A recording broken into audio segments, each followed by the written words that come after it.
Narito na ang programa Tubig at Mga Mineral. Tutukan ang pinakanatural na pamamaraan ng pangangalaga ng kalusugan. Hatid sa inyo ng Ver1 Rev Enterprise at Ionique Concentrated Mineral Drops. Tubig, at Mga Mineral.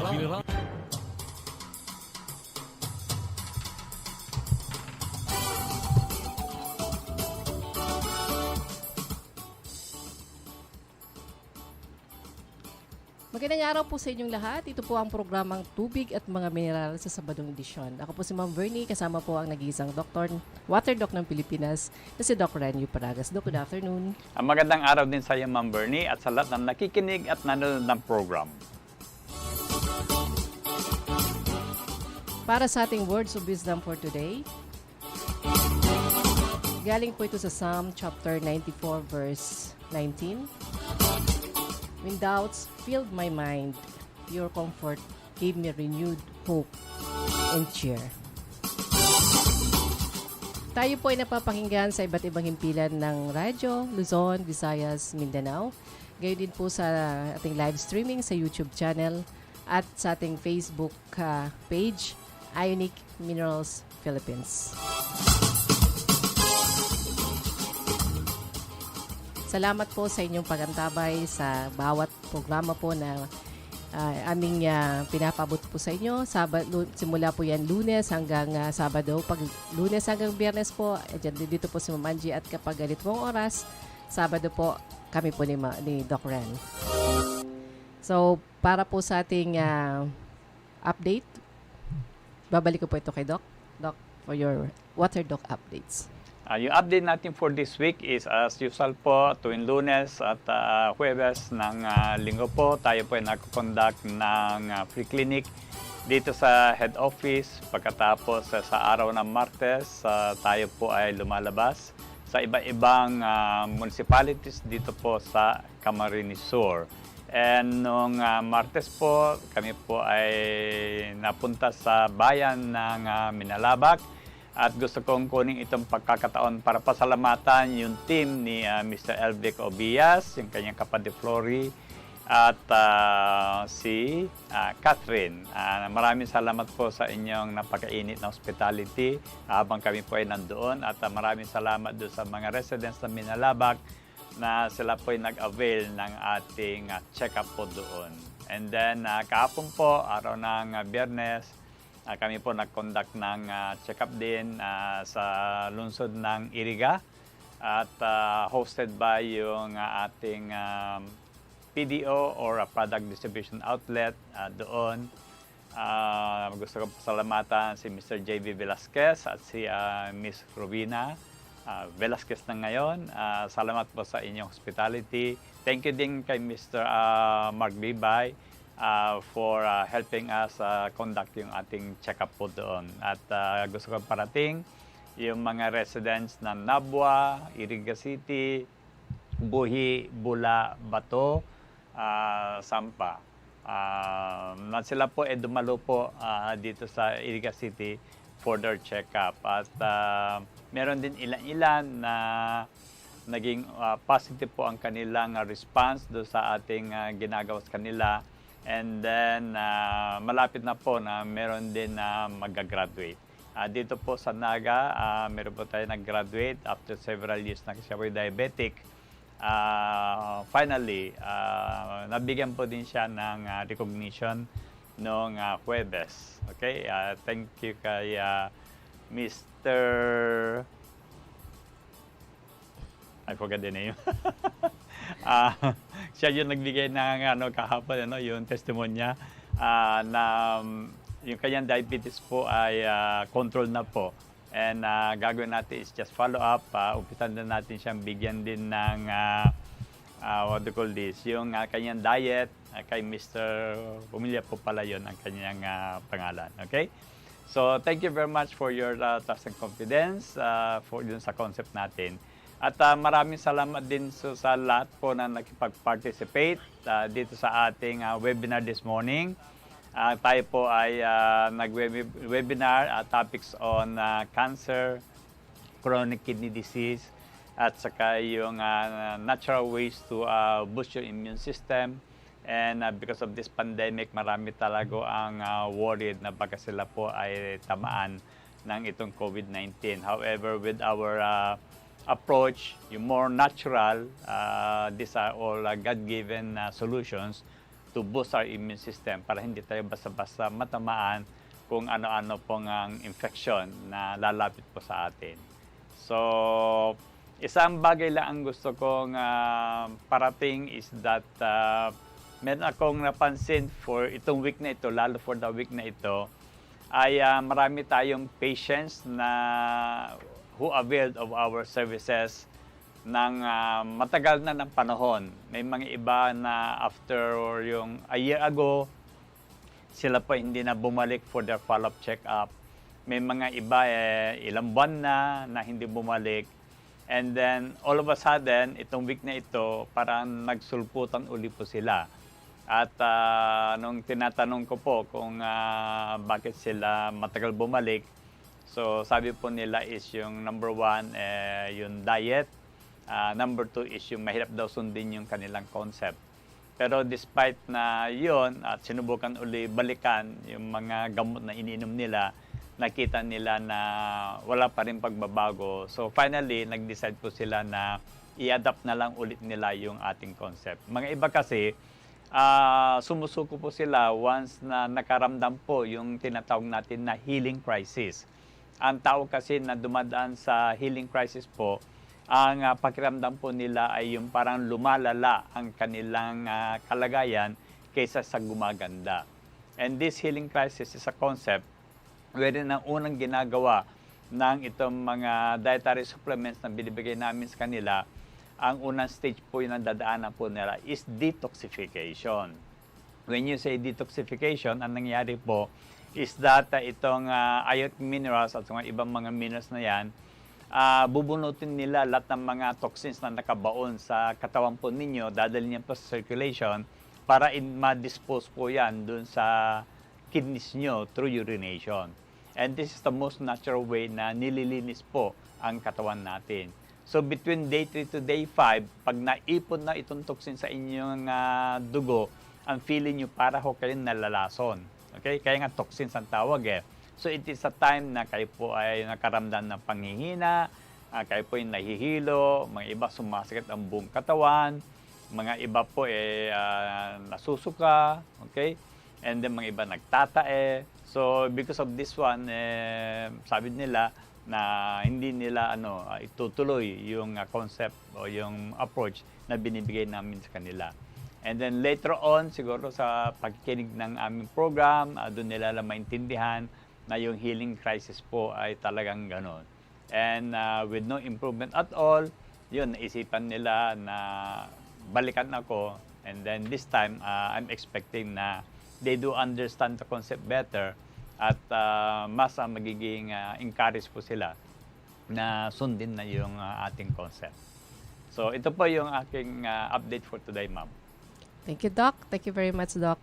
Sa mga magtatanong po, ngayon pa lang po ay ibibigay ko na po yung aming mga text lines para po send nyo na yung mga questions nyo para sigurado po yan ang unang mababasa po. So yung number po ay itong mga number po ito, 091777707925 at 0999-788-7512. Ulitin ko po, 0917-770-7925 at 0999-788-7512. Doon sa mga nasa online po, pwede po kayong mag-message dyan sa comment section at gayon din po doon sa mga nanonood sa YouTube. So, sa aming pagbabalik po ay panibagong lesson, panibagong topic po sa ating WhatsApp Water Doc. Na tatalakayin po niya tungkol ito sa another disease on childhood diseases and disorder. Sa aming pagbabalik po, pagkatapos lamang po ng isang paalala. Pakinggan natin ang pahayag ng isang best-selling author at Catholic preacher na si Brother Bo Sanchez hinggil sa ating Water Doc, Dr. Renato Paragas. You know, we want to be healthy, but guess what? The blessings are already there, but we don't see it. I'll give you an example. Dr. Paragas, my friend, he's been able to heal a lot of people with all sorts of diseases by just one simple thing, one simple tweak. he increases their water intake depending on their body weight. And so for me, it's like 4 liters, like 3.4. And it has done wonders to my health. Amazing. So he's been able to heal people with hypertension, people with diabetes, people with this, and people water. But isn't water like there, like available? Yes. Guess what? It's right there in front of you, in front of us. But we don't see it as very precious, very dear. Ugaliing makinig sa programang Tubig at Mga Mineral. Alamin ang mga pinaka-natural at simpleng paraan upang labanan ang mga karamdaman at panatilihing malakas ang katawan. Dito sa inyong paboritong himpilan ng radyo, hatid sa inyo ng Ver1 Rev Enterprise at Ionique Concentrated Mineral Drops.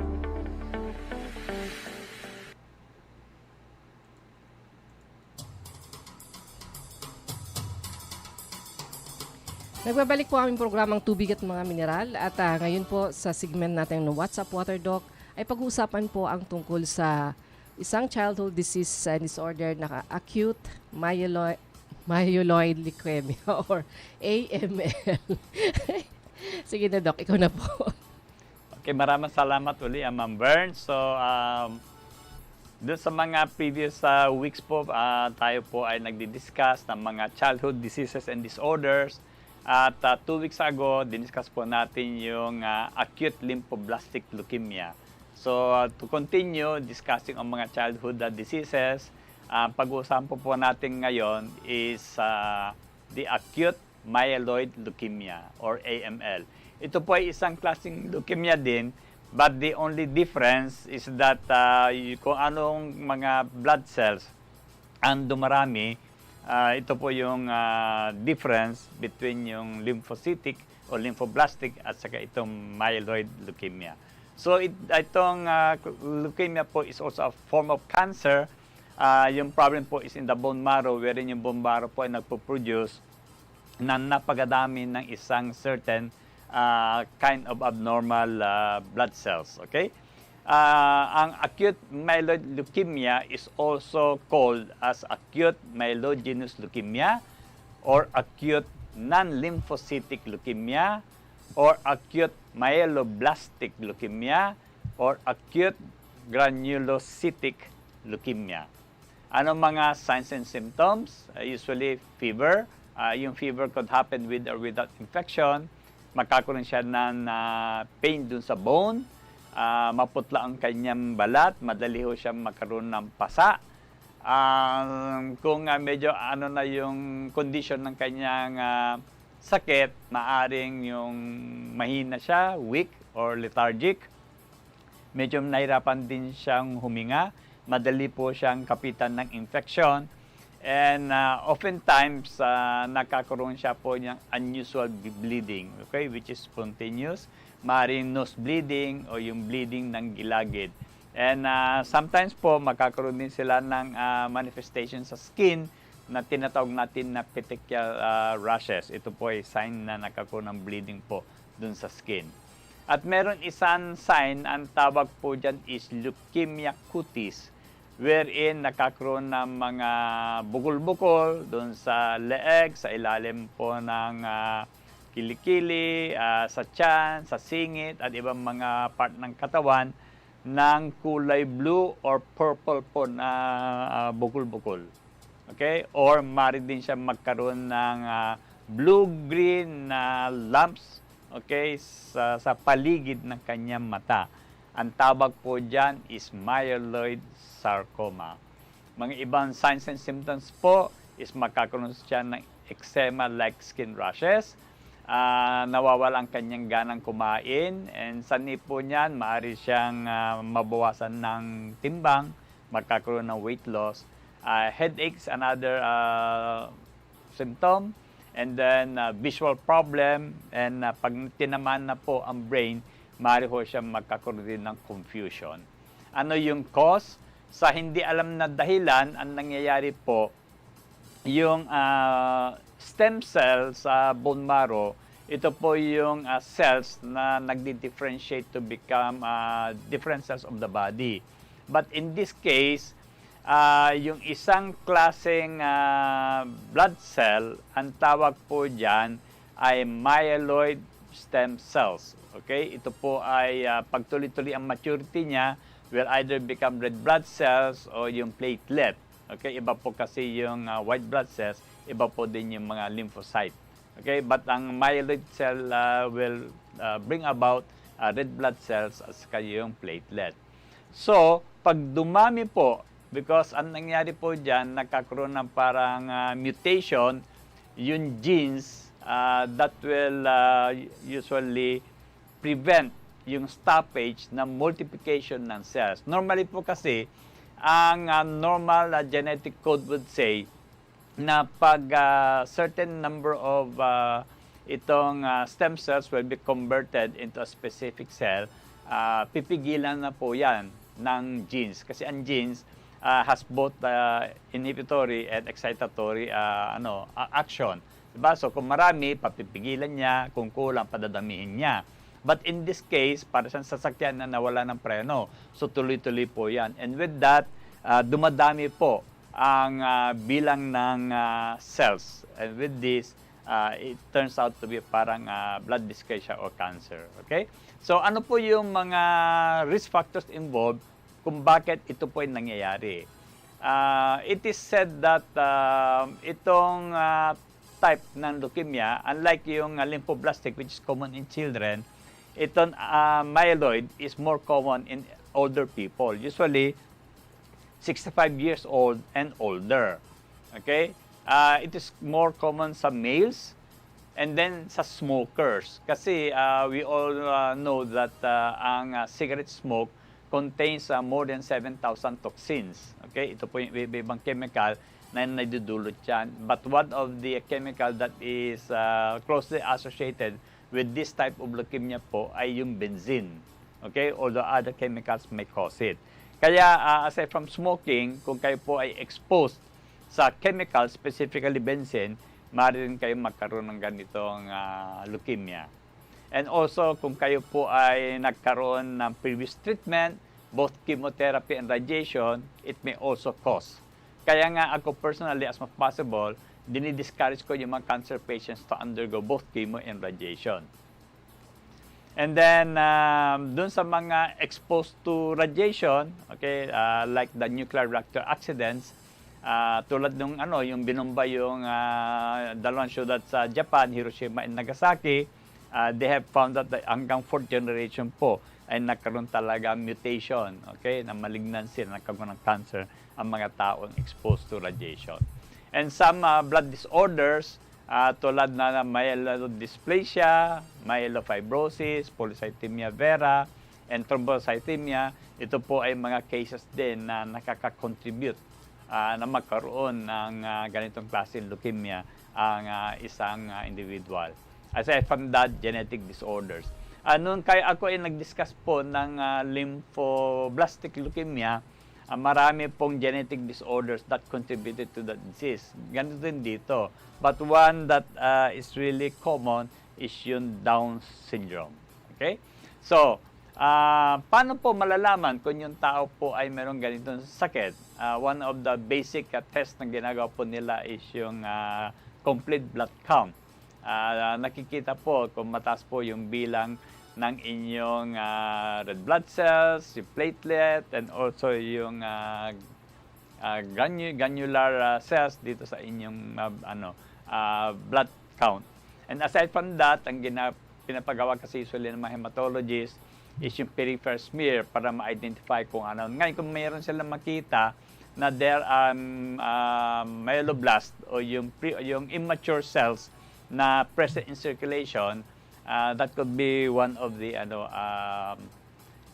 criteria in saying that ikaw po ay meron yan.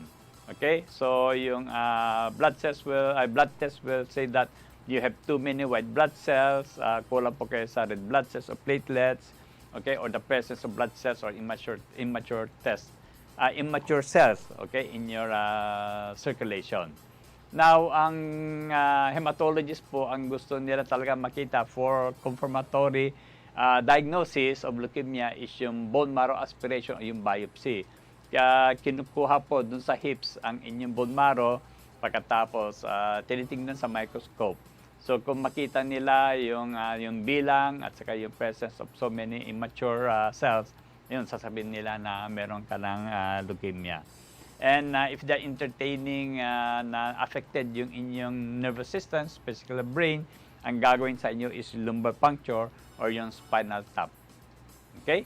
And others will do some imaging studies, although dito sa ganitong klaseng cancer, imaging daw will not give you much information kasi it will not produce yung mga masses or tumors na nakikita po sa iba-ibang klaseng cancer. Okay, so yung imaging studies will include chest x-ray, ultrasound, CT scan, or MRI.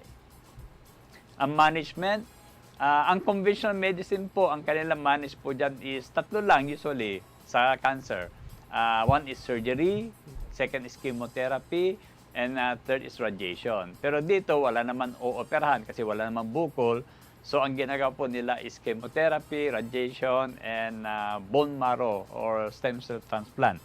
Hindi ko tatalakayin po ito since dito sa amin, we do not go more for itong ganitong klaseng management, but we often would adopt a natural approach to itong management na ito.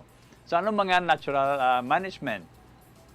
Siyempre, kailangan natin i-correct kung bakit po nagluloko yung inyong genes. Okay? Oftentimes, ang sinasabi po ni Dr. Batman-Hellich, when the internal environment becomes acidic, which is yung inside the cell, okay, intracellular environment becomes acidic, nasisira po yung DNA, which would lead to aberration in the genes, and therefore it will cause them to become malignant. So, number one, tatalagan natin po dito is dapat healthy food, okay? Eat healthy foods. Since cancer usually is associated with acidic environment, so yung i-advise natin is vegan diet because vegetables are the foods that will really bring alkalinity into the system. Okay? Pero kung kayo pupunta sa aming office, we will give you a list of special diet specified po kung anong gulay ang pwede niyong kainin. Kasi hindi lahat ng gulay po is pwedeng kainin. And with that, you should avoid eating acidic foods and acidic drinks din. Actually, most of the commercial beverages in the market, they are acidic. Ang pH nila is between 6.9 hanggang 3.4. So kung yun ang iinumin nyo, chances are magiging mas acidic ang inyong katawan because our body is at least 70% water. And we should also avoid eating processed, instant, and refined food. Bakit po? Kasi ito yung mga pagkain usually nilalagyan nila na puro chemicals, okay? Like your artificial flavoring, artificial coloring, mga preservatives that are known to talaga na contaminate your body. And then, sabi ni Dr. Batman-Hellich, one of the primary cause of cancer is the lack of water. So, kailangan i-hydrate natin kasi it is only through proper hydration that you could keep your body in an alkaline form. And secondly is ito lang paraan para maitatapon yung acidic metabolic waste because once they would accumulate within the cell, it will cause your body to be more acidic. So, dapat ihi kayo ng ihi. So, with that, you have to drink at least 50 ml of water for every kilogram of your body weight per day. And syempre, dahil sa water pollution, hindi tayo basta-basta pwedeng uminom ng tubig lang. Dapat ang tubig kailan ma-purify. Unfortunately, kung yung tubig po ay ma-purify ng maayos, ang mangyayari po, pati yung kanyang healthy minerals, tinatanggal. And with that, water becomes either neutral or acidic. Kaya dito, nilalagay po natin ng ionic mineral drops just to bring back yung alkalinity ng water. So the dose of yung ating ionic mineral drops po dito is 1.3 drops per kilo per day. Ito po, ang pinag-usapan po natin is mga bata po because ang dinidiscuss po natin dito is childhood diseases and disorders. So yung bibigay ko dito ang dosage is not for adults but is for children. So ulitin ko po ang ionic mineral drops ay binibigay at 1.3 drops per kilo per day. So ito po, once na na-compute niya po total, ihatiin niyo po sa 3 o hanggang 4 na doses. Depende po yung total na makukuha po ninyo. Total number of drops per day. Okay? And then ito, isasabay niyo sa tubig na iinumin niyo po, which is 50 ml per kilo per day. Pero for children who are below 2 years old, dahil hindi nila kayang uminom ng tubig ng maramihan, what I do advise usually is patakan na lang directly into the mouth and then follow it up with water. Sigurado po, inumin ng marami ang anak ninyo ng tubig because matapang po ang lasa ng concentrated mineral drops ng Ionique. And then, as the patient becomes older and bigger, iba naman po yung ating doses na bibigay. So, if the patient weighs between 40 to 50 kilograms, ang binibigay po natin is 80 drops a day. And above 50 kilograms, ang kanyang dose po would be 100 drops a day of Ionique mineral drops. Now, there have been studies na itong selenium will also help in the resolution of cancer. Okay, so nagbibigay din tayo ng selenium. So, doon sa mga bata, 0 to 3 years of age, 3 drops po yan, or 1 drop 3 times a day. Sa age 4 to 6 years old for selenium, it is 6 drops daily, or 2 drops 3 times a day. For 7 to 10 years old, 9 drops po ito, which is 3 drops 3 times a day. For individuals or children weighing 30 to 40 kilos, ito po ay 10 drops 4 times a day. And then for more than 40 kilogram individuals, ang selenium po is 15 drops 4 times a day or 60 drops a day. Okay? So ito po yung management na binibigay po natin sa ating mga patients. Although there are some more advice na binibigay ko kung magpapacheck up, ito po yung basic things na binibigay namin as the natural approach po sa management ng ganitong mga problem. And syempre, yung kung gano'ng kalala ay isang factor din. Kung maaga, mas madaling gamutin. Pero kung malala na, okay, then medyo mahirapan po tayo. So, ito po yung aking discussion for this afternoon. Maraming salamat po. Thank you very much, Doc. Sinasabi niyo po, Doc, na pag maaga pa, naagapan at kapag late na, maaaring hindi na. Pero with your discussion, Doc, sinasabi niyo pong mayroong pag-asa kung sakali man ang ganitong sakit. Kasi pag sinabing cancer, Doc, at leukemia ngayon sa dugo, parang before, wala nang hope. Wala nang magiging kalunasan. At hindi pinag-uusapan yung paggagamot pa. Only prolonging the agony if ever na bibigyan ng gamot para sa kanya. So, hindi naman pala po, Doc. Yes. Ako kasi, personally, I do not believe that any individual could give you hanggang kailan ka mabuhay. Okay? Not unless your vital signs are unstable. But I still believe that if given the chance, kahit 1%, ako personally, I will take advantage of that 1%. At least, miracles still do happen. Naniniwala pa ako dyan. So, we will do the best we can. We will offer whatever we know to yung mga patients. Remember, itong mga ito, bata po sila, di ba? Ang mga bata kasi, matagal-tagal pa nila yung buhay nila and may mga iba na napakabata pa, maraming pangarap sa buhay, pagkas datapuan ng ganitong mga sakit, kawawa naman, di ba?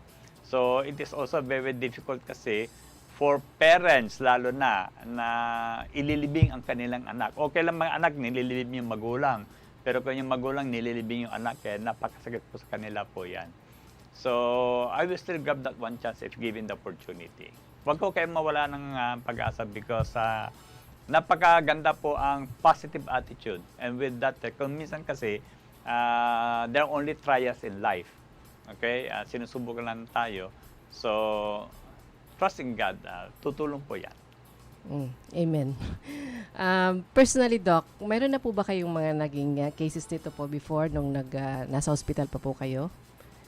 Sa hospital, I never had. Kasi sa hospital base, you always refer them to hematologist. Okay, so bahala na hematologist. Pero now that I'm out of the hospital, I can.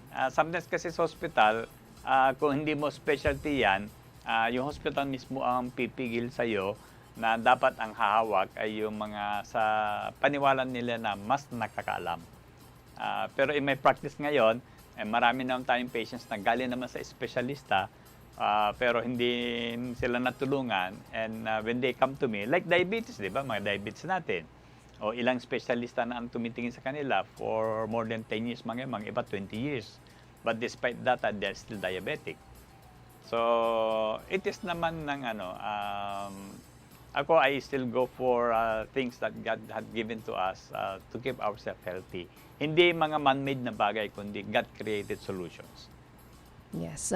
So, kapag mayroon na kayong mga ganitong karamdaman na nakita nyo, lalo sa mga bata, kahit tayo, Dok, talagang as much possible gusto talaga natin na mabigyan kalunasan ng mga bata dahil alam natin na sila yung magiging hope of our fatherland, ng ating future. So, kung bibigyan natin po ng kalunasan, at once sana dito po kayo kay Water Doc, sana po itry nyo po yung aming natural concept muna, hindi yung kami yung last. Ano, Doc? Kasi usually ikaw yung nagiging last recourse po ng mga may karamdaman. Yun ang medyo hirap po tayo dyan kasi when yung parents, diba, give up, that they are sick and tired, ang mga iba naubusan ng kanilang resources because doon na lang naisipan to seek other options and they are brought to me. So, wala naman tayong magagawa kung ikaw yung napiling last resort na, di ba? But, ano lang naman, just having faith that our product will help them, it matters so much. Pero in-acknowledge ko, Doc, yung mga ating mga nagpapatronize na talaga na lalo na yung mga nakaramdam na ngayon ay nagpapatotoo at yung mga first time na magkaroon ng karamdaman, usually mayroon na tayong mga pumupunta na, Doc, na wala pa talaga sila doon sa convention, hindi pa nila trinay at sa atin na pumupunta. Di ba, Doc? Meron na tayong mga case na gano'n. Naman. So, most of them nga, narinig tayo dito sa program. So, and then, hindi lang yun. Mga chismosa at chismoso na kapitbahay nila. Okay? So, salamat po sa kanila kasi they are spreading po na what we do, our concept, and then, like yung minsan, di ba, sa jeep lang. O, noon narinig yung program, tinanong ng isang pasahero, maniniwala ba kayo dyan? At yung isa, nagbigay, sabi, oo, kasi galing na ako dyan at gumaling na ako. Di ba? So, with that, yung passenger, pumunta din dito sa atin and try our concept. Okay, so thank you po in advance sa mga taong magiging kasama po namin sa pagpalagana po ng ating konsepto. Doc, magandang hapon po. Itatanong ko lang po kung ano po ang mabisang gamot para sa kidney at kung ano po ang simptomas ng kidney. 31 years old daw po siya, taga-Pili. Wala pong simptomas ang kidney kasi kidney po yan. Okay? Organ. At maraming gamot kasi ang kidney. Kasi ganito po, kung meron ka, okay, ganito po ako po ay isang doktor na hindi po naniniwala sa online consultation. Okay? Ang lagi kong sinasabi sa program ito, kung meron kayong nararamdaman, it is always best na pumunta po kayo sa isang doktor. Diba? Pwede naman sa health center kung wala kayong pambayad kung ano. Okay, go to center, punta niyo yung doktor kasi ang doktor ang nakapagbigay kung anong particular organ o sakit ang meron po sa inyo. Kasi kung kayo po ay patsamba-tsamba lang at lumala po yan, akala nyo kidney lang. Yung pala hindi kidney, baka mattress po yan, di ba? If you're a woman. O kung lalaki naman, baka mamaya prostate po yan. So, kung mali po ang ating diagnosis, malamang magiging mali po yung management natin. Kasi maniniwala lang ako sa inyo, sinasabi yung kidney. So, punta kayo sa doktor. Okay, pa-check up po kayo. Right now, binaba naman yung yung alert level ng COVID. Huwag na kayong matakot. Okay? And then, kung meron na kayong diagnosis, pwede kayong mag-message sa atin. Tutulungan ko kayo na hanapan ng solusyon po dyan. But I must first have a good diagnosis. Okay. Sa ating mga nasa online, good afternoon kay Sir Raul, Ma'am Mencho, kay Ma'am Elizabeth, Interesado po from Laguna. Thank you for watching and listening. Also, ito may question, Doc. Galing kay Ma'am Mencho. Good PM po. I'm from Cebu. Ask ko lang, Doc, kung paano gagamitin ng Elite kasi naka-avail po ako ng promo twice na po. Okay po. Ang Elite po is made for sports people, okay? For athletes. Kasi it is a better hydrating agent. It will hydrate your body by as much as 40% more kaysa sa ordinaryong hydrating fluid which yung athletes are using. However, because of yung presence of potassium and more sodium, I personally would recommend itong Elite for those individuals who are low in potassium level. Meron ding ibang individual din dahil nga, 'di ba, tinatawag ng aking mga kasamahan na masama po yung asin, na mababa din ang kanilang sodium level. And for yung mga hypertensive, okay, mga may edad na mahirap i-hydrate dahil po hindi sila palainom ng tubig, ginagamitan ko po 'yan. But for you to use it, dapat mag-usap po tayo niyan. Okay? So, for the meantime, what you could do is ilagay nyo po yan sa for every liter, for 1 liter of your water, pwede nyo lagyan ng 2.5 ml po niyan. And then you may drink that volume at 30 ml per kilo per day. Okay? As a hydrating agent. So, the same question, Doc, bigyan mo naman kami ng idea how to use Elite from Michael. So, from Michael po ito, Doc. Other person po. Oh, so, I just answered. Yeah. So, sinagot na po ni Doc. Hello din po kay Ma'am Angel Tatel. Ay, nako, nagtatatalong. From Quezon City. This one is from Michelle. Good PM po. Matutulungan po ba ng Ionique ang breast cancer na nag-mets na sa liver at may tubig na sa lungs? Tapos po madami ng mga bukol. Kung ganun po, metastatic na po yan, medyo mahirap po tayo. Pero as I have said, only God knows, okay, how long your life will last. But ako kasi, kahit na 1%, I will take the chance. So, wala namang masama kasi kung sasabihin mo doktor na wala nang pag-asa, we could always try. Kasi according to, I forgot his name. Ang sabi po niya is that even if your case is terminal, okay, you will have 11 months more. If you could just provide your body what it needs to repair it, okay, tulad ng mga essential nutrients, and then if you are going to just take out those substances that is killing your cells, makaka-recover po kayo. Okay, so do not lose hope.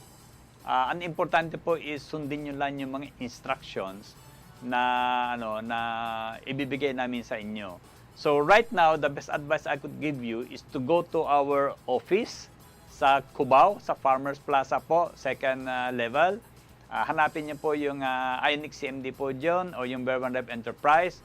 Our staff there will give you instruction of how to take yung Ionique Mineral Drops, which is about 100 drops a day. They will also give you instruction of how to take the selenium, which is 20 drops 3 times a day. They will give you a list of yung special diet, foods that you should eat and foods that you should not eat. Pagkatapos, mag-take din kayo ng virgin coconut oil and then lots and lots of water. Bibigyan kayo ng formula of how much water to drink. When alkalinized po, magkakatulong po yan. Okay. Thank you, Doc. Good afternoon from Maria Elena po of Caloocan City. Thank you for watching. Also, sa Pangasinan group, they're also there. Also sa Magaraw. Good afternoon po sa inyo. From Felix po, Doc. Good afternoon po, Ma'am Bern, Doc Ren. May nagpapatanong lang po. May tulong daw ba ang Ionique laban sa venom at rabies? Salamat po. God Okay, bless. ganito po, ano, merong study na ginawa, snake venom, tinurukan sa isang, what do you call this, experimental animal. Pagkatapos, sinundan po ng magnesium. At they found that nothing happened to dun sa, sa experimental animal. So, we believe kasi ang pangunahing sangkap ng Ionique natin is magnesium. The power of magnesium po dito sa mga venom is that our heart requires energy coming from magnesium to keep it going. So, kung sapat po ng magnesium sa inyong katawan and being supplied sa inyong heart, hindi po basta bibigay ang inyong puso. Remember, most of the people die because of cardiac arrest, pag tumigil na po yung heart. And oftentimes, yun po yung target ng mga venom. Okay? So, dun sa mga nakagat ng aso, what I always advise is that to wash the bitten area with running water and soap. Pagkatapos, patakan ng purong Ionique mineral drops. Studies have shown that there is no microorganism that will thrive in pure Ionique because it is highly concentrated po. It is 55 times more concentrated kaysa ocean water. So, wala pong mabubuhay po dyan. Actually, even the Great Salt Lake, which is 6 to 10 times that of the ocean water, maliliit na brine shrimps lang po ang bumubuhay po dyan. Walang ibang mga organism. Lalo nito, 55 times po yung ating Ionique mineral drops. Okay? So, pahiran. And then, iinumin na lang ng tao siguro pag sa venom, is kahit every 2 hours or every 4 hours ng 20 drops of Ionique mineral drops. Question from Mencho. Hypertensive po at elevated konti ang kreya ng husband ko. Pwede po ba ang elite sa kanya, Doc? Kung may problem po dun sa kanyang kidneys, I would suggest na mag-Ionique ho muna. From Norma, SB. Good afternoon po. Bakit po kaya 4 months na hindi pa bumababa ang findings ko sa FBS? Pero yung creatinine ko normal naman. Sinusunod naman po yung diet, ang iniinom nga na tubig at umaabot halos sa 6 liters. Ito pong huling lab ko, 5.52, tapos last month, 5.62. 0.10 lang po nabawas. Nag-exercise na rin nga po ako. Actually, yung level na 5.5, 5.6 is okay na po yan. Opo. Okay? Ang tingnan nyo po is yung lab reference value. Yung ano niya, Doc, yung kanyang, sabi niya, yung kanyang timbang is 42 na lang. 36.2 kilos na lang po sa dango sa ngayon. Dati 42, from 42 kilos. 36 kilos pagkatapos 6 liters ang ininom niyang tubig. Yeah. Sobra. Ewan ko lang parang hindi ako maniniwala na at your weight nakakainom kayo ng 6 liters. Kasi lalabas na more or less 24 glasses po yung 6 liters. At that is sobra-sobra po for your weight. Okay. At kasi kung hindi, may kayo umiihi, ang iniinom niyang Ionique po ay may tatapon lamang sa kaiihi po ninyo. Okay? Please count your water intake. Mukhang hindi nyo binibilang eh. Okay? Hindi naman doon sa ako po ay but for your weight, mahirapan po kayong uminom ng 6 liters. Ako nga, hanggang 4 liters po ako with a weight of 72 ako. Pagkatas kayo, 30 plus lang, 6 liters. Okay? Please check. Please check po yan. I-recompute nyo po yung ating proper hydration. 50 ml per kilogram per Kasi day. kung sobra naman, may tatapon lang ang inyong Ionique. So, para hindi rin kayo na-hydrate. Because yung masyado marami pong ihi nyo. Doc, from Mamaritis Idos, hello po. Ask ko lang po about G6PD deficiency. G6PD. Yeah. Yung mga food na ipinagbabawal para sa kanila, gusto lang po na malaman kung talagang natutulungan sila sa kanilang health kung di sila kakain ng mga pinagbabawal. Opo, kaya kayo pinagbabawal yan kasi if you will eat it, mangyayari po, mas maaaring masira po yung blood. So, magiging anemic yung patient. Delikado po yan. However, ang nangyayari po dyan is ang problem ng patient is kulang po siya ng enzyme na na palakasin yung cell membrane ng red blood cells. So I believe that with the intake of Ionique, maaring ma-produce po yung enzyme na yan para patibayin yan. Although I don't want to experiment on you, lalo kung malayo ka. Pero kung nandito pa kayo sa lugar ko, I will say that you should try. Anyway, kung naman mangyari, I'm just near you. Pero kung malayo pa kayo, I don't want to try it kasi kung may mangyari hindi maganda, ay masisin niyo pa ako. Yun Okay? si Pastora ata to, Doc, from Pangasinan. Kaya nga, malayo pa Yeah, rin Pangasinan malayo. dito. Okay. Thank you, Doc, from Felix, Quezon City po ito sa NCR. And another question, ask ko lang po kung ano ang gamot sa sakit na nervyos. Maraming salamat. Ang nervousness, according to Dr. Caroline Dean, ang nervousness po is one of the signs of magnesium deficiency. Okay, so mag-take po kayo ng Ionique mineral drops. You can start at 20 drops every 4 hours and then maintain at 20 drops 4 times a day. Kaya lang, kung ninibis po kayo, avoid anything that is with caffeine. Kasi ang caffeine po would just throw out those minerals out of your system. So yung mga caffeinated beverages po, hindi lang coffee. Kasama po yung tsaa, soft drinks, chocolates, energy drinks. Okay? Iwasan niyo po lahat yan. Bala kang inumin, tubig lang. Other question, Doc. Good PM po, wala pong masyadong nararamdaman. Kung wala pong masyadong nararamdaman dito sa healing crisis, ibig po bang sabihin, di na masyadong maraming toxicity sa katawan and madaling gumaling? Additional question din po, pwede po ba ma-reverse ng tubig at mga mineral and special diet ang damages sa cell mutation causing cancer para mag-self-destruct and mawala invasive cells?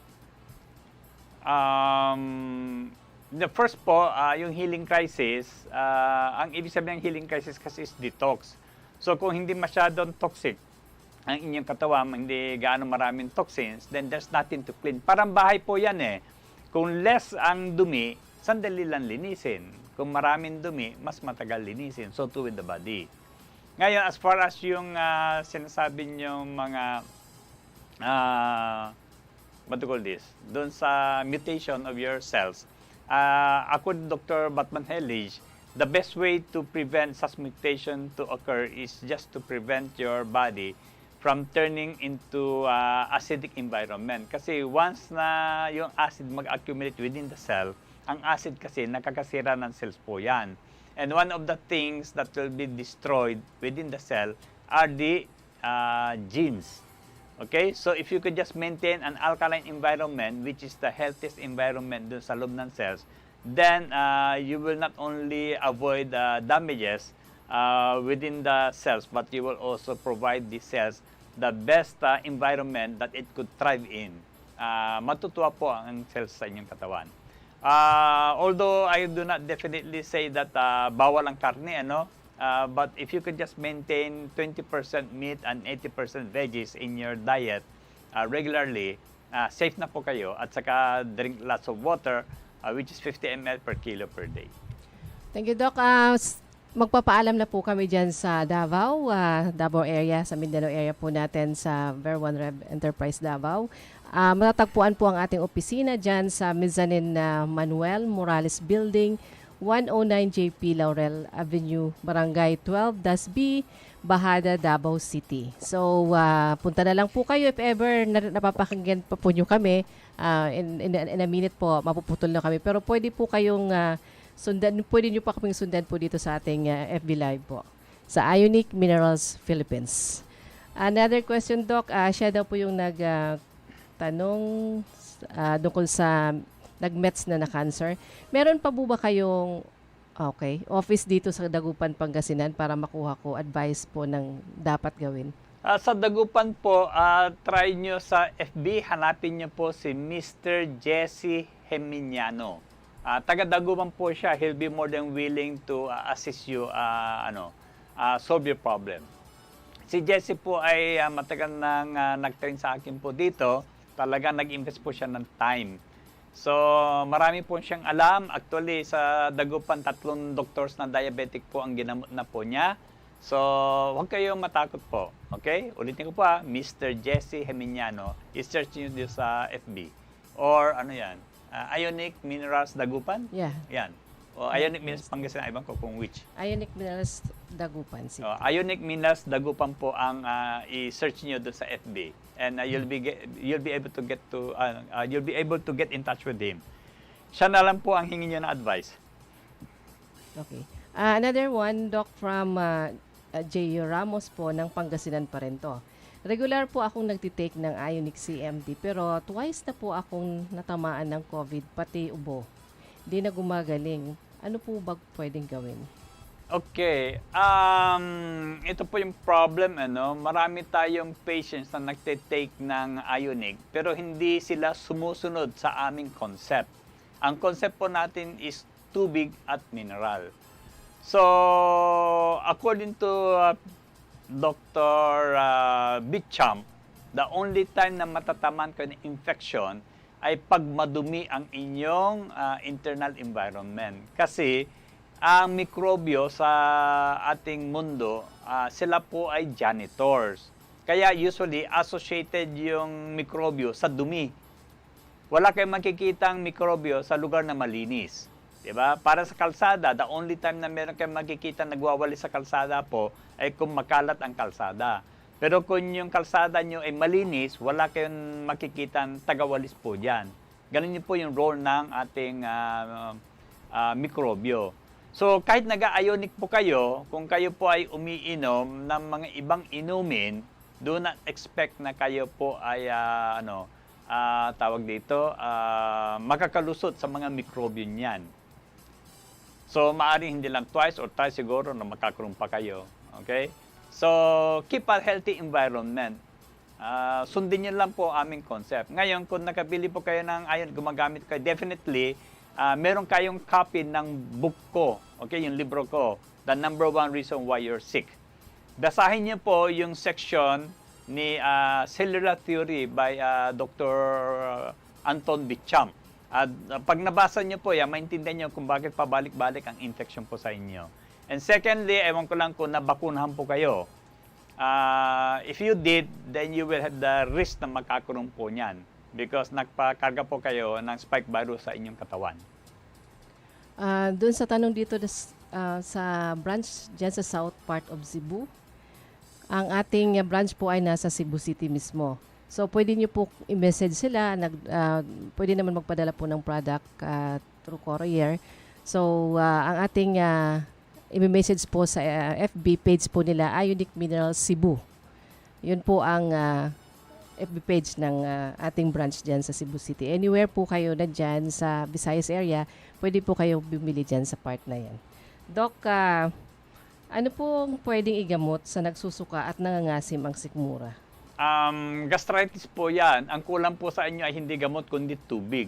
Make sure that 30 minutes before yung meals nyo ay inom kayo ng sapat na daming tubig, which is actually 1/8 of the total volume required for the day. Kasi ganito po yun Ang tiyan po natin talagang nagsisikit po ng acid kasi yung acid na yan ay kailangan para tunawin po yung kinakain nyo para makuha doon yung mga sustansya na nandun sa pagkain.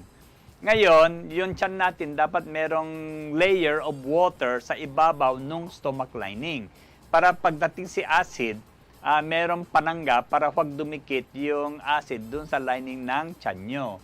Kung wala po yan, the acid will get directly in contact with your stomach lining, susunugin po yan. Kasi ang hydrochloric acid po is one of the strongest acid ng mundo. Okay? Kaya usually ang tao nagkakaroon ng ulcer at saka GERD, gastritis, sila po yung hindi pala inom ng tubig. So, drink water lang. Huwag kayong uminom ng mga kung ano-anong tubig, ay kung ano-anong inumin. Kasi most of the commercial beverages, acidic po yan. Ang distilled water po, ang pH po niyan is between 6.8 to 6.9. Ang gatas po ay 6. Ang coffee po is 5.5.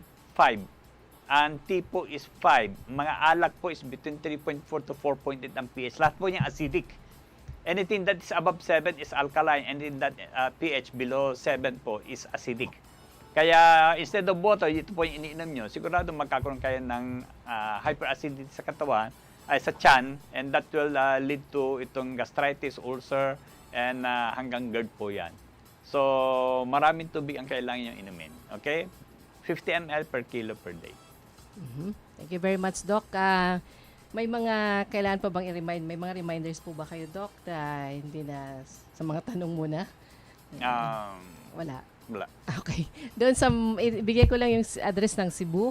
Diyan ang ating address po diyan sa Cebu City, room 206, second floor, Jose R. Martinez Building, Osmeña Boulevard, Barangay Santa Cruz, Cebu City. So, if ever po magte-text kayo, ang number po nila ay 0998 951-2589. Yan po yung number. At para sure po, pwede i-message nyo na lang po sila sa Ionique Minerals Philippines.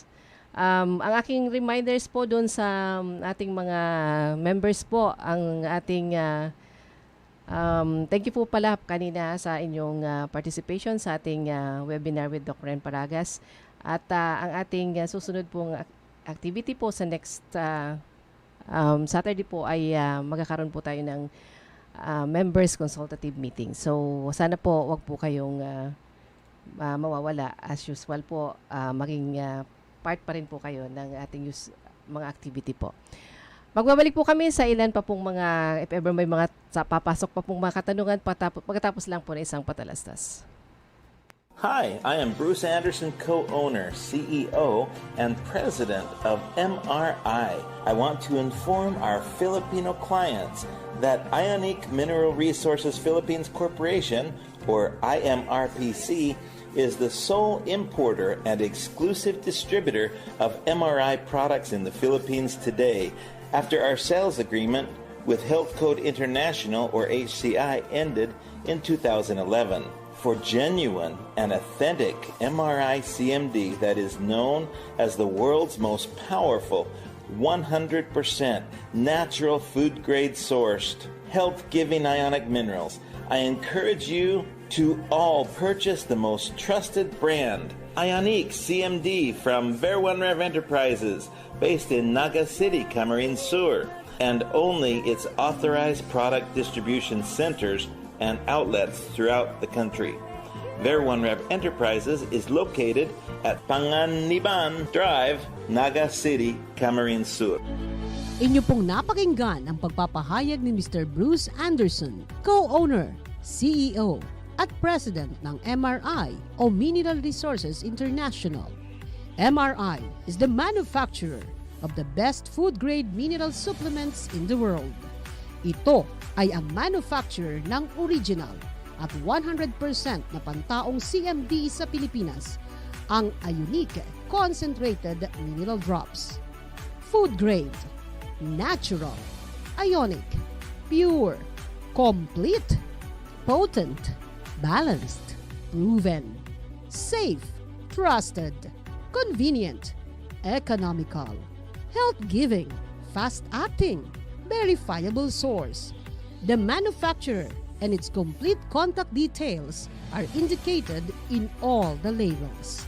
Reputable manufacturer, Mineral Resources International has been in the global market of mineral supplements for more than 50 years. So, para sa lehitimong CMD, hanapin at tangkilikin lamang ang original na may logo ng MRI at may brand name na Ionique na may Q sa spelling nito dahil ito lang ang CMD na totoong may quality.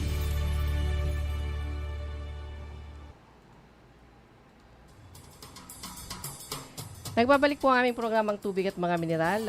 Sumagot po do kanina yung sabi niyong hindi na gumagaling yung kanyang ubo. Sabi niyo po wala pong akong bisyo, Doc. Yes po, fully vaccinated po ako kasi I'm working at the hospital. Anyway, I'll read your book, Doc. Thank you. Thanks for your advice daw po, Doc. Okay, welcome po. Itong yung kanina, Doc, kay Norma, SB, follow up ko lang po. Since bumaba na po ang kilo ko sa 36.2, ilang drops na po ba ng Ionique at ilang basong tubig ang dapat kong iti-take per day. Saka 5.52 po ang FBS ko. Kailan po ba po pwedeng gumraduate sa adlay at makakain ng kanin? Bigyan niyo po ako ng yung fasting blood sugar level nyo the past 4 months, pagkatapos yung latest HbA1c, glycosylated hemoglobin.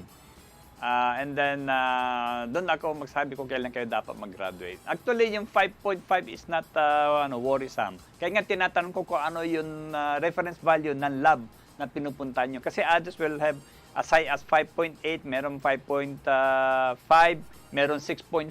Depende po doon sa reference value ng lab. Doon yung ibe-base po kung normal ang FBS nyo or hindi. Doc, for your parting words. Thank you very much po doon sa pag-guest ko po dito. Thank you for the opportunity given me. Sana meron kayong natutunan dito sa hapon ito. And then, doon sa mga nagsishare ng ating concept, chinichismis po, maraming salamat. And thank you din sa mga referrals nyo po. And see you doon sa mga bayan-bayan na pinupuntahan namin. Thank you for availing of our free checkup. Thank you po sa lahat. My parting words, some would say that tomorrow is never really promised. But with God, we know that we don't have to worry because He is already there. Ako po si Ma'am Vernie, nakasama po si Doc Ren, nagsasabing dito sa Tubig at Mga Mineral, we are caring most dearly. Thank you very much po and God bless everyone.